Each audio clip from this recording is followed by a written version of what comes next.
Je ne veux pas... Alors, beaucoup de choses à dire. Je ne veux pas prendre énormément de temps là-dessus, mais euh, le début du verset 5. Ayez en vous les sentiments qui étaient en Jésus-Christ. C'est à ça que nous sommes appelés. On n'a pas de choix. Bien sûr, ça doit venir d'un cœur humble devant le Seigneur, mais la Bible ne nous appelle jamais à quelque chose dont Dieu ne nous rend pas capables. Donc, tu disais tout à l'heure, j'y arriverai jamais. Oui et non. Non, parce que nous avons nos faiblesses. Oui, dans le sens où Dieu peut nous aider. Et bien sûr, quand on sera dans la présence de Dieu, alors là, on sera semblable à Christ. Et donc, voilà, tout sera réglé à ce moment-là. Mais si Paul, ici, il dit « Ayez en vous les sentiments qui étaient en Jésus-Christ », ça veut dire que quelque part, c'est possible. Donc, maintenant, c'est beaucoup de travail. Et je disais à plusieurs personnes récemment, si on y arrivait tout seul, si c'était simple, on n'aurait pas besoin de Dieu. Mais des versets comme celui-ci, en reconnaissant notre propre faiblesse et notre propre incapacité, nous montrent notre besoin de Dieu, en fait, jour après jour, même, et je dirais surtout, en tant qu'enfant de Dieu. Donc, Dieu met la barre très haut, en fait. Ayez en vous les sentiments qui étaient en Jésus-Christ. Wow! Mais lorsqu'on voit spécifiquement quels étaient ces sentiments, à la fois humilité et obéissance, parce que c'est ça que Paul vise ici. Ah, d'accord. Donc Dieu m'appelle à être humble. Dieu m'appelle à être obéissant. Ah, je sais où je vais. Je ne suis pas dans le flou. C'est précisément au moins ces deux choses. Et donc je peux me focaliser sur ces deux choses-là, non pas sur mille et une choses, parce que ça, ce serait trop. Ces deux choses. Et là, je sais que je suis la volonté de Dieu, quoi. Donc, pardon. Euh, donc, je voulais dire cela. Et puis, au début de verset 7, certaines personnes, en lisant le début de ce verset, mais il s'est dépouillé. Certaines personnes, en voyant cela, ont dit « Ah, Jésus a cessé d'être Dieu. » Pendant le temps qu'il était sur la terre, comme il s'est dépouillé, il n'était plus égal à Dieu, il n'était plus Dieu parce qu'il est devenu homme. Non. Il est resté à 100% Dieu. Il faut rester attaché à cela. Il était à la fois 100% Dieu, 100% homme. L'idée derrière le mot, c'est il s'est vidé, en fait.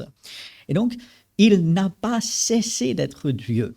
Par contre, il a volontairement mis de côté certains aspects de sa divinité. Alors, il faut apporter beaucoup de précision à cela. Parce que même en disant il a mis de côté certains aspects de sa divinité, ça peut donner l'impression qu'il n'était plus autant Dieu qu'avant, alors qu'il restait à 100% Dieu. Donc, c'est une question complexe, mais ce qu'il faut bien retenir, c'est que ce verset ne dit pas que Jésus était moins que Dieu en venant sur la terre, en devenant homme. Donc ça, il faut bien comprendre tout ce que ce verset peut dire, ça ne dit pas ça. Donc Jésus est resté à 100% Dieu, même pendant son humanité sur la terre. Voilà, je voulais apporter cette précision. Continuez de lire ces versets dans la semaine, continuez de méditer, c'est un grand passage. Et nous allons ajouter le verset 8 pour la semaine prochaine. Il s'est humilié lui-même, se rendant obéissant jusqu'à la mort, même jusqu'à la mort de la croix. Donc, il est allé très loin, il est allé à l'extrême. Donc, c'est quelque chose qui nous encourage aussi à aller jusqu'au bout avec le Seigneur. Voilà, comme j'ai dit, je ne voulais pas passer énormément de temps là-dessus, mais je voulais au moins traiter ces deux choses. Maintenant, le premier livre des rois, chapitre 13. Et là,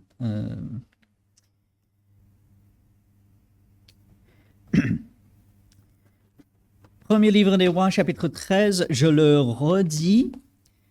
À la base, ce livre, les 1 roi, 2 rois, c'était un seul livre. Donc, c'est par la suite, ça a été, on va dire, scindé en deux. Et du coup, voilà, l'auteur, on n'a pas trop parlé de l'auteur, mais qui que ce soit, euh, eh ben, il va écrire sur les rois, à la fois d'Israël, de Juda, royaume du Nord, royaume du Sud. Je rappelle très brièvement la chronologie. Vous avez ces feuilles. Si il vous les faut encore, ben, dites-le moi, je peux les imprimer. Euh, et puis, bon, là, c'est peut-être un peu trop petit pour voir. Mais là, on a du début jusqu'à la fin les différents rois, avec aussi des prophètes qui prophétisaient pendant les règnes. La semaine dernière, on a commencé à voir cette présentation de la chronologie. Et comme vous pouvez constater, ça commence les deux premiers rois ensemble. En fait, ils commencent à régner plus ou moins en même temps. Donc, Roboam, dans le royaume du Sud, Juda, fils de Salomon. Jéroboam, tiré d'Égypte. Alors, souvenons-nous, cette image, ce qui est tiré d'Égypte, en général, ce n'est pas une bonne chose. Et pourtant, dirigé par Dieu, parce que Dieu avait prophétisé. Et donc, Jéroboam commence à régner. Et on va se focaliser encore sur son règne dans 1 Roi chapitre 13, avec une histoire qui est assez bizarre. D'accord? Parce que nous avons vu l'annonce d'un prophète. Il me semble on a vu ça la semaine dernière, début du chapitre 13. Dieu envoie un homme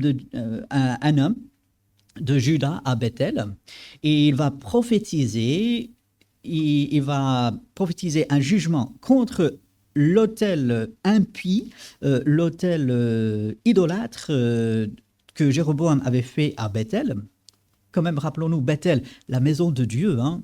Et là, on installe un faux autel, un autel, une idole finalement, là où Dieu devait être adoré. Enfin, c'est grave. Et c'est la parole de l'Éternel, la parole de Dieu qui s'accomplit. Et à partir du verset 6, c'est là où cette histoire assez bizarre commence. Alors, le roi prit la parole et dit à l'homme de Dieu, « Implore l'Éternel ton Dieu, prie pour moi afin que je puisse retirer ma main. » Parce que souvenons-nous, sa main avait été paralysée alors qu'il s'en prenait à l'homme de Dieu. L'homme de Dieu implora l'Éternel et le roi put retirer sa main qui fut comme auparavant. Ah bah Dieu fait grâce. Même devant quelqu'un qui est dans l'erreur. Jéroboam, il ne fait pas confiance à Dieu, il désobéit finalement, mais il fait le bon choix de demander de l'aide à Dieu à travers ce prophète, et Dieu répond, Dieu le guérit. Verset 7. Le roi dit à l'homme de Dieu, « Entre avec moi dans la maison, tu prendras quelque nourriture et je te donnerai un présent. » L'homme de Dieu dit au roi, « Quand tu me donnerais la moitié de ta maison, je n'entrerai pas avec toi. Je ne mangerai point de pain et je ne boirai point d'eau dans ce lieu-ci, car cet ordre m'a été donné par la parole de l'Éternel. » Dieu avait dit au prophète, tu prophétises ceci, ensuite tu rentres à la fois par un autre chemin, et puis tu ne bois rien, tu ne manges rien là-bas. Tu rentres, tu fais ta mission et ensuite tu rentres. Donc, la parole de l'Éternel, c'était verset 9, « Tu ne mangeras point de pain, tu ne boiras point d'eau, tu ne prendras pas à ton retour le chemin par lequel tu seras allé. » Verset 10, « Et il s'en alla par un autre chemin.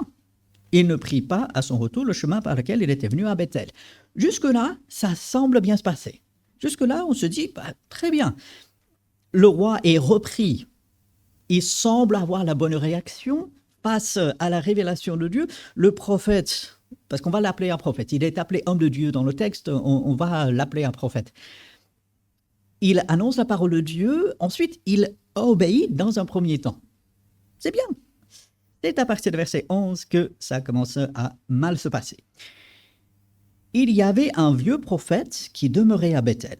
Ses fils vinrent lui raconter toutes les choses que l'homme de Dieu avait faites à Bethel ce jour-là et les paroles qu'il avait dites au roi.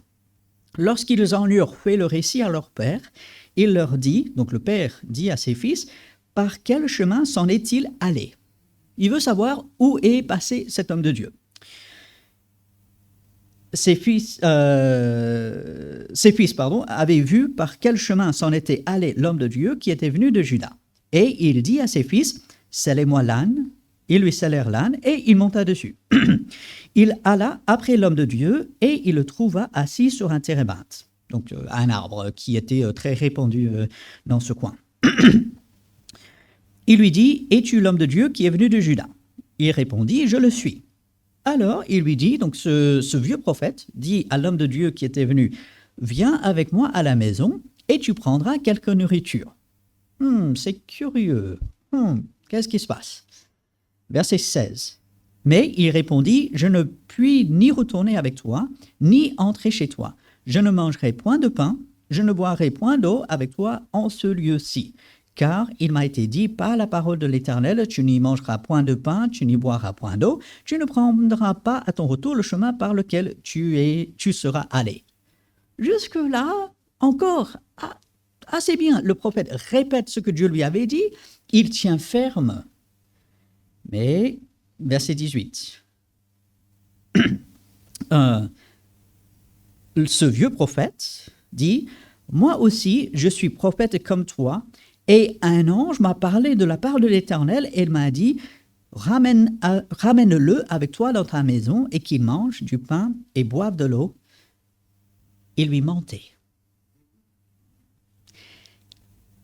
C'est pas bien, c'est une erreur, c'est un péché devant Dieu de parler au nom de Dieu alors que Dieu n'a rien dit. Pourquoi il a fait cela? On peut soupçonner toutes sortes de raisons.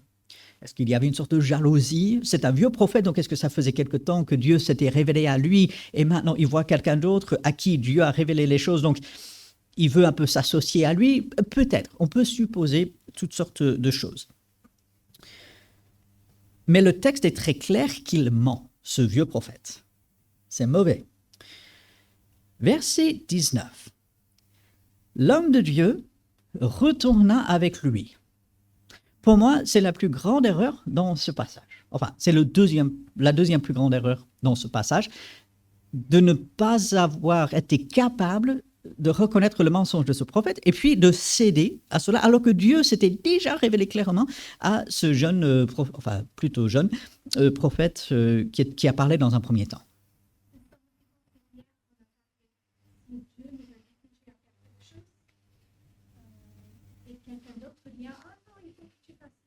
Même si c'est une bonne idée, mais c'est pas la chose que Dieu t'a dit que tu vas faire, il faut rester avec la première chose. Absolument. Oui, ça rejoint parfaitement cela. Dieu peut utiliser les autres pour nous diriger, pour nous éclairer sur certaines choses, mais si Dieu s'est révélé clairement à nous et quelqu'un d'autre vient nous dire autre chose, je ne veux pas dire qu'il faut se méfier, mais ne laissons pas les autres nous déstabiliser dans la certitude que Dieu nous a donnée. Et ce qui est terrible ici, c'est le manque de discernement de ce prophète. Le vieux prophète lui ment et le premier prophète, il n'est pas capable de reconnaître le mensonge. C'est ça qui est terrible. Et en fait, ça montre un début déjà d'aveuglement spirituel qu'on va voir à travers tout le livre. Parce que le peuple s'éloigne de Dieu, il y a l'aveuglement spirituel. Il n'arrive pas à discerner le bien et le mal. Et donc, c'est un petit aperçu de cela ici. Nous sommes dans 1 Roi 13 à partir de verset 20. Donc, le vieux prophète ramène l'homme de Dieu. Verset 20. Comme ils étaient assis à table, la parole de l'Éternel fut adressée au prophète qui l'avait ramené.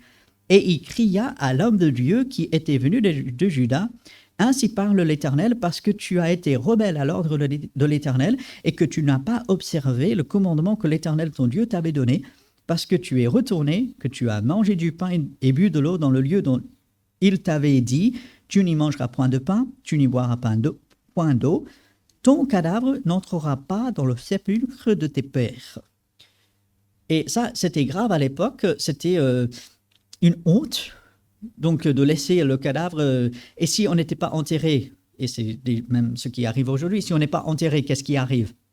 Les bêtes sauvages viennent, ils dépouillent, alors c'est horrible de le dire, mais ils mangent le cadavre. Donc c'était quelque chose de terrible. Donc un jugement terrible qui est annoncé. Mais regardez,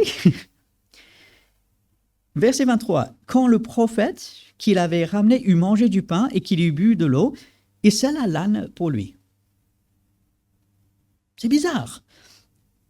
Le jeune prophète venu de Juda, il vient de désobéir à Dieu, il vient de manquer de discernement pour ne pas voir le mensonge du vieux prophète. Le vieux prophète vient d'annoncer un jugement de la part de Dieu et il termine de manger comme si de rien n'était. Vous ne trouvez pas ça bizarre? Et on me dit, tu as mal agi, Dieu va te juger, quelle est la première chose que je devrais faire? Lorsqu'on me dit, tu as péché, Dieu t'avait dit de faire une chose, tu en as fait une autre, quelle est la première chose que nous devons faire? Ce qui est là, oui, la repentance. Donc, oui, et donc demander pardon, ce qui est la repentance. Cet homme de Dieu venu de Juda, qui avait désobéi, qui avait cédé au mensonge du vieux prophète, lorsqu'il est confronté avec son péché, il aurait dû se repentir, il aurait dû demander pardon à Dieu, implorer la miséricorde de Dieu. Mais non, qu'est-ce qu'il fait? Il termine son repas comme si de rien n'était. Donc, on voit, il a la mauvaise réaction. Et, verset 24, l'homme de Dieu s'en alla. Et qu'est-ce qui va lui arriver? Exactement ce que Dieu avait dit. Il fut rencontré dans le chemin par un lion qui le tua. Son cadavre était étendu dans le chemin. L'âne resta près de lui. Et le lion se tint à côté du cadavre. Et voici, des gens qui passaient virent le cadavre étendu dans le chemin, et le lion qui se tenait à côté du cadavre, et ils en parlèrent à leur arrivée dans la ville où demeurait le vieux prophète. Lorsque le prophète qui avait ramené du chemin l'homme de Dieu l'eut appris, il dit, c'est l'homme de Dieu qui a été rebelle à l'ordre de l'Éternel. Ouais, mais pourquoi il a été rebelle à l'ordre de l'Éternel? Parce que tu lui as menti. Donc, le vieux prophète, il y est pour quelque chose. Bien sûr, l'homme de Dieu venu de Bethel aurait dû discerner le mensonge, mais le vieux prophète n'avait pas à mentir, n'est-ce pas? Le mensonge, c'est condamnable, c'est un péché devant Dieu. Bon, je reprends, verset 26. L'Éternel l'a livré au lion qui l'a déchiré et l'a fait mourir, selon la parole que l'Éternel lui avait dite. Puis, s'adressant à ses fils, il dit, « Scellez-moi l'âne ». Ils le scellèrent et il partit. Il trouva le cadavre étendu dans le chemin, et l'âne, et le lion qui se tenait à côté du cadavre. Donc c'est quand même quelque chose d'extraordinaire. Le lion tue l'homme, mais il laisse l'âne sauf. On a l'impression que Dieu se tient particulièrement aux ânes dans la Bible. Il fait parler l'âne de Balaam pour protéger finalement Balaam. Ici, il préserve la vie de cet âne, qui n'y était pour rien. C'est pas la faute de l'âne que le lion est venu et a tué l'homme de Dieu. Et puis, Jésus est entré dans Jérusalem, assis sur l'âne. Voilà, c'est intéressant de voir à travers la Bible, Dieu semble se tenir un peu aux ânes. Il leur préserve la vie. Bon. Verset 29. Le prophète releva le cadavre de l'homme de Dieu, le plaça sur l'âne et le ramena. Le vieux prophète rentra dans la ville pour le pleurer, pour l'enterrer. Il mit son cadavre dans le sépulcre et l'on pleura sur lui en disant « Hélas, mon frère !» Après l'avoir enterré, il dit à ses fils « Quand je serai mort, vous m'enterrerez dans le sépulcre où est enterré l'homme de Dieu. Vous déposerez mes os à côté de ses os. » Alors, est-ce qu'il espère une sorte de, pas magique, mais s'associer au prophète? On ne sait pas, c'est un peu étrange, bizarre. Verset 32, « Car elle s'accomplira la parole qu'il a criée de la part de l'Éternel contre l'autel de Bethel et contre toutes les maisons des hauts lieux qui sont dans les villes de Samarie. » C'est une histoire assez étrange, mais on voit il faut avoir le discernement de Dieu en restant près de Dieu, bien sûr. Et puis, souvenons-nous, j'avais dit, c'est quelque chose était la deuxième chose la plus grave dans ce texte, le fait que le prophète ment, le vieux prophète, il ment à l'homme de Dieu, et l'homme de Dieu le croit. La chose la plus dramatique, la chose la plus triste dans cette histoire intervient au verset 33. Après cet événement, après quoi? Après que Jéroboam, il a eu la main paralysée parce qu'il voulait s'en prendre à l'homme de Dieu venu de Bethel, venu de Juda, pardon. Après qu'il a eu la main restaurée par la grâce et la miséricorde de Dieu, il a certainement eu connaissance de ce qui est arrivé avec le vieux prophète et cet homme de Dieu venu de Juda. Après tout cela, Jéroboam ne se détourna point de sa mauvaise voie. Il créa de nouveau des prêtres des hauts lieux pris parmi tout le peuple. Quiconque en avait le désir, il le consacrait prêtre des hauts lieux.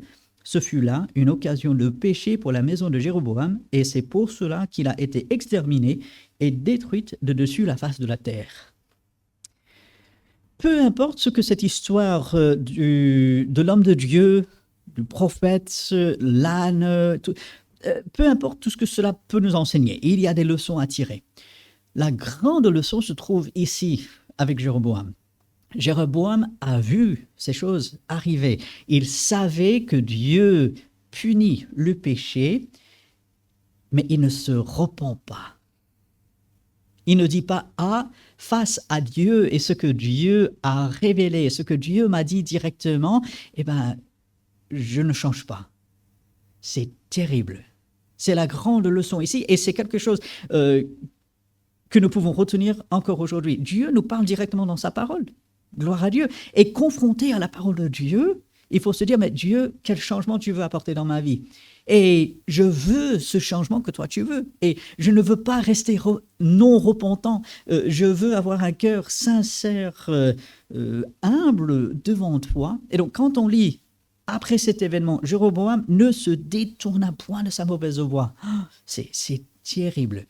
Et encore une fois, les rois, que ce soit d'Israël ou de Juda, ils ont leurs fautes, ils ont leurs péchés, ils ont leurs faiblesses, et ça doit nous faire aspirer, attendre ardemment le vrai roi, le roi parfait, Jésus-Christ, qui allait venir et qui, lui, va détourner les hommes de leur mauvaise voie pour la voie de Dieu, donc le chemin, la vérité et la vie, pour donner accès à Dieu. Donc c'est quelque chose qui est merveilleux.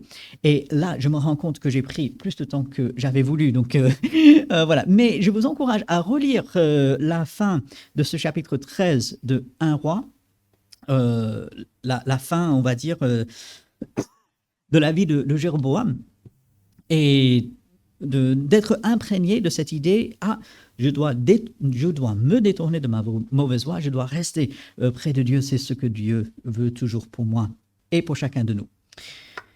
Avec cela, nous allons prier et ensuite nous aurons quelques minutes pour nous lever et pour nous préparer pour le culte. Oui Seigneur, merci que tu nous dévoiles ces choses dans ta parole et nous implorons ton aide pour rester près de toi, pour toujours obéir à ta parole, avoir le discernement que toi, tu veux nous donner et que tu nous donnes lorsque nous le demandons. Aide-nous, Seigneur, nous en avons besoin, nous l'implorons. Et c'est en ton nom que nous prions. Amen.